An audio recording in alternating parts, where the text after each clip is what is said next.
اس لیے انہوں نے مجھے یہاں بھجوایا ہے۔ سردار امیر حمزہ نے آپ کو بلانے کے لیے کہا، لیکن میں نے ان سے درخواست کی کہ میں خود آپ سے جا کر ملنا چاہتا ہوں، اس لیے انہوں نے مجھے یہاں بھجوا دیا۔ اور میرے یہاں آنے کی ایک خاص وجہ یہ ہے، میرے والد نے کہا تھا کہ آپ سے علیحدہ ملوں اور آپ کو پیشگی انعام کے طور پر ایک خاص ہیرا دوں۔ یہ ایک ایسا ہیرا ہے کہ بڑے بڑے بادشاہوں کے پاس بھی اس جیسا ہیرا نہیں ہے، لڑکے نے کہا، اور اپنی جیب سے ایک تھیلی نکالی، اور تھیلی میں سے جب اس نے ہیرا باہر نکالا تو وہ یار بے اختیار اچھل پڑا، کیونکہ 10 کونوں والا یہ انتہائی قیمتی ہیرا واقعی نایاب ترین ہیرا تھا۔ برو نے ہیرا لیا اور جلدی سے اسے اپنی زنبیل میں ڈال لیا۔ میرے والد نے کہا ہے کہ اگر آپ شہزادی زبیدہ کو اس جادوگر سے واپس لے آئیں تو وہ آپ کو بہت انعام و اکرام دیں گے۔ لڑکے نے کہا، میں اپنی جان کی بازی لگا کر بھی شہزادی کو واپس لے آؤں گا۔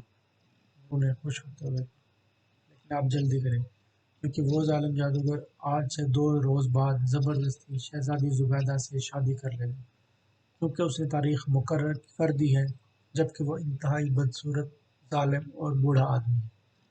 لڑکے نے کہا، آپ فکر نہ کریں، آپ 2 روز تک یہیں سردار کے پاس رہیں، میں شہزادی کو یہیں لے آؤں گا، پھر ہم اکٹھے آپ کے ملک جائیں گے۔ عمرو نے کہا تو لڑکے نے اس کا شکریہ ادا کیا، اور پھر وہ سردار امیر حمزہ کے خادموں کے ساتھ واپس چلا گیا۔ عمرو نے اس کے واپس جاتے ہی کمرہ بند کر کے اس ہیرے کو نکال کر دیکھا، اور پھر بے اختیار خوشی سے اچھلنے لگا، کیونکہ واقعی یہ دنیا کا نایاب ترین ہیرا تھا، اور اکیلا یہ ہیرا بڑے بڑے شاہی خزانوں سے بھی زیادہ قیمتی تھا۔ عمرو نے جلدی سے لباس تبدیل کیا، اور پھر وہ اپنے مکان سے نکلا اور جنگل کی طرف روانہ ہو گیا۔ وہ جلد از جلد شہزادی زبیدہ کو اس جادوگر سے واپس لے آنا چاہتا تھا، تاکہ بادشاہ تاتار سے مزید انعام حاصل کر سکے۔ اسے یقین تھا کہ جس بادشاہ نے اتنا قیمتی ہیرا اسے پیشگی انعام کے طور پر دیا ہے، وہ انعام بھی بڑھا دے گا۔ اس لیے عمرو عیار جلد از جلد شہزادی کو واپس لے آنا چاہتا تھا۔ لڑکے سے اس نے اس جادوگر کا نام و پتہ معلوم کر لیا تھا۔ جنگل میں جا کر اس نے اپنی جوتیاں اتاری اور سنہری چپلیں پہن لی، جنہوں نے اسے تھوڑی ہی دیر بعد اس جگہ پہنچا دیا جہاں اس ظالم جادوگر کا محل تھا۔ یہ ایک چھوٹا سا جزیرہ تھا۔ عمرو عیار نے یہاں پہنچتے ہی سنہری چپلیں اتار کر واپس زنبیل میں ڈالیں، اور دوسری جوتیاں پہن کر محل کی طرف بڑھنے لگا۔ ابھی اس نے چند ہی قدم اٹھائے ہوں گے کہ اس نے دھم دھم کی آواز ایک طرف آتی سنی۔ ایسے لگ رہا تھا جیسے کوئی ہاتھی دوڑ رہا ہو۔ وہ رک گیا، اور پھر اس نے درختوں کے ایک جھنڈ میں سے ایک دیو کو باہر آتے دیکھا۔ دیو کے جسم پر سوائے ایک زیر جامہ کے اور کوئی لباس نہ تھا، لیکن اس نے پیروں میں خاص قسم کے جوتے پہن رکھے تھے۔ اس کے ہاتھ میں ایک بہت بڑا خوفناک سا لوہے کا گرز تھا، جس میں برچھیاں سی لگی ہوئی تھیں۔ وہ گرز اٹھائے دوڑتا ہوا عمرو عیار کی طرف بڑھ رہا تھا۔ اس کا انداز بے حد جارحانہ تھا۔ عمرو کو یوں محسوس ہوا جیسے وہ ابھی اس کے سر پر برچھیوں والا گرز مار کر اس کا خاتمہ کر دے گا۔ چنانچہ اسے اور تو کچھ نہ سوجا، اس نے جلدی سے تلوار نکال لی۔ حالانکہ اتنی بات تو وہ بھی جانتا تھا کہ اس دیو کے مقابلے میں نہ تو وہ لڑ سکتا ہے اور نہ اس کی تلوار کی کوئی حیثیت ہے۔ کون ہو تم اور یہاں کیسے پہنچ گئے ہو؟ دیو نے قریب پہنچ کر عمرو سے مخاطب ہو کر کہا۔ اس نے عمرو کی تلوار کو نظر انداز کر دیا۔ میرا نام حکیم الحکمہ ہے، اور میں جادوگروں کے شہنشاہ افراسیاب کا شاہی حکیم ہوں۔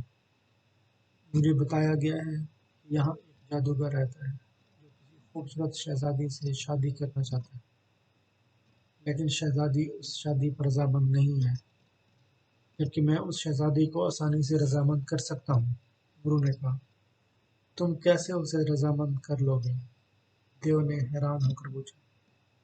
یہی تو میرا فن ہے، اب تک میں سینکڑوں شہزادیوں کو رضامند کرا کر ان کی جادوگروں سے شادیاں کرا چکا ہوں، عمرو نے جواب دیا۔ اچھا، آؤ میرے ساتھ، دیو نے کہا، اور اسے ساتھ لے کر محل کی طرف بڑھ گیا۔ محل میں داخل ہو کر وہ اسے ایک بڑے سے کمرے میں لے آیا جہاں تخت پر ایک انتہائی خوبصورت لڑکی بیٹھی ہوئی تھی جس نے نقاب باندھ رکھا تھا۔ اس کی بڑی بڑی آنکھوں میں خوف تھا۔ یہ ہے ملک تاتار کی شہزادی زبیدہ جس سے میرا مالک آشان جادوگر شادی کرنا چاہتا ہے، لیکن یہ نہیں مانتی۔ تم اسے رضامند کرو۔ دیو نے امرو سے کہا، تم اپنے مالک کو بھی یہاں لے اور پھر دیکھو میں کیسے اسے رضامند کرتا ہوں۔ امرو نے جواب دیا اور دیو سر ہلاتا ہوا کمرے سے باہر نکلا۔ شہزادی زبیدہ، مجھے تمہارے والد اور بھائی احمد حمزہ نے تمہیں چھڑوانے کے لیے بھیجا ہے۔ میرا نام خواجہ امرو ہے۔ تم ایسا کرو کہ میرے کہنے پر اس جادوگر سے شادی پر تیار ہونے جانا، لیکن ایک شرط لگا دینا کہ جادوگر اپنی جان اپنے جسم میں رکھ لے، پھر میں اس جادوگر کا خاتمہ کر دوں گا۔ امرو نے جلدی سے شہزادی زبیدہ کو سمجھاتے ہوئے کہا۔ شہزادی زبیدہ پہلے تو بڑی حیران ہوئی اور اس نے امرو کی بات ماننے سے انکار کر دیا، لیکن امرو نے جب اسے ساری بات تفصیل سے سمجھائی تو وہ مان گئی۔ اسی لمحے ایک بدصورت اور بوڑھا جادوگر کمرے میں داخل ہوا۔ اس کے پیچھے وہی گرز بردار دیو تھا اور پھر امرو کے زور دینے پر شہزادی جادوگر سے شادی کرنے پر تیار ہو گئی، لیکن میری ایک شرط ہوگی، اور وہ یہ کہ یہ مجھے ہرگز پسند نہیں ہے کہ میرے شوہر کی جان اس کے جسم میں نہ ہو، کسی اور چیز میں ہو۔ کہ جب تک آشان جادوگر اپنی جان اپنے جسم میں نہ رکھے گا میں شادی نہیں کروں گی۔ شہزادی زبیدہ نے کہا، لیکن میری جان تو اس دیو کے اندر ہے، اس طرح میری جان اور زیادہ محفوظ رہتی ہے۔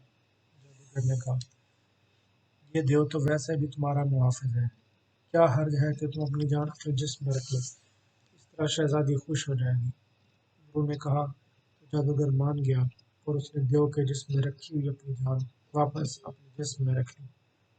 اب تو تم خوش ہو، اب تو میرے ساتھ شادی کرو گی؟ جادوگر نے خوش ہوتے ہوئے کہا، اور شہزادی نے امرو کی طرف دیکھتے ہوئے ہاں میں سر ہلا دیا۔ لیکن آشان جادوگر، اب جب کہ تمہاری جان اس دیو میں نہیں ہے تو تم اسے واپس پرستان بھیج دو۔ دراصل شہزادی اس دیو سے خوف زدہ رہتی ہے اور کسی خوف زدہ لڑکی سے شادی کرنا اس پر ظلم کرنا ہے۔ انہوں نے فوراً ہمت کاری سے کام لیتے ہوئے کہا، کیا یہ حکیم درست کہہ رہا ہے؟ بوڑھے جادوگر نے شہزادی زبیدہ سے پوچھا تو اس نے امرو کی آنکھوں کے اشارے پر ہاں میں سر ہلا دیا۔ ٹھیک ہے، تمہاری خاطر میں یہ بھی کر لیتا ہوں، جادوگر نے کہا اور اس نے دیو کو آزاد کر دیا اور اسے واپس پرستان جانے کا حکم دے دیا۔ دیو اس طرح آزادی ملنے پر بے حد خوش ہوا اور اس نے امرو کا بھی شکریہ ادا کیا، کیونکہ وہ خود یہاں بے حد تنگ تھا۔ وہ واپس پرستان جانا چاہتا تھا لیکن جادوگر کی وجہ سے مجبور تھا، اس لیے وہ خوشی سے اڑتا ہوا گرز سمیت واپس پرستان چلا گیا۔ اب بولو، کب ہم سے شادی کرو گے؟ کب ہم سے شادی کرو گے؟ جادوگر نے شہزادی سے مخاطب ہو کر کہا، تم جیسے بوڑھے بدصورت جادوگر سے کون شادی کرے گا؟ تم ظالم بھی ہو اور سفاک بھی۔ امرو نے منہ بناتے ہوئے کہا تو آشان جادوگر چونک کر اسے حیرت سے دیکھ رہا تھا۔ اس کا انداز ایسے تھا جیسے اسے اپنے کانوں پر یقین نہ ہو۔ اس کے چہرے پر غصے کے تاثرات ابھر آئے تھے۔ امرو نے بجلی کی تیزی سے زنبیل سے خنجر سلیمانی نکالا اور پوری قوت سے جادوگر کے سینے میں اتار دیا۔ جادوگر کی جان چونکہ اس کے اپنے جسم میں تھی، اس لیے خنجر سلیمانی لگتے ہی وہ ہلاک ہو گیا۔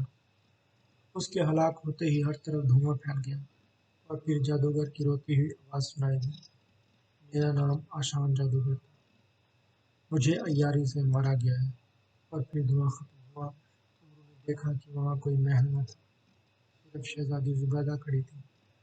شہزادی زبیدہ بھی خوش تھی کہ اس بوڑھے جادوگر سے وہ بچ گئی ہے، اور امرو عیار بھی خوش تھا کہ اب جب وہ شہزادی کو ساتھ لے کر سردار امیر حمزہ اور پھر ملک تاتار پہنچے گا تو اسے بے حد انعام و اکرام ملے گا، اس کے تصور سے بھی زیادہ انعام و اکرام، اس لیے وہ بھی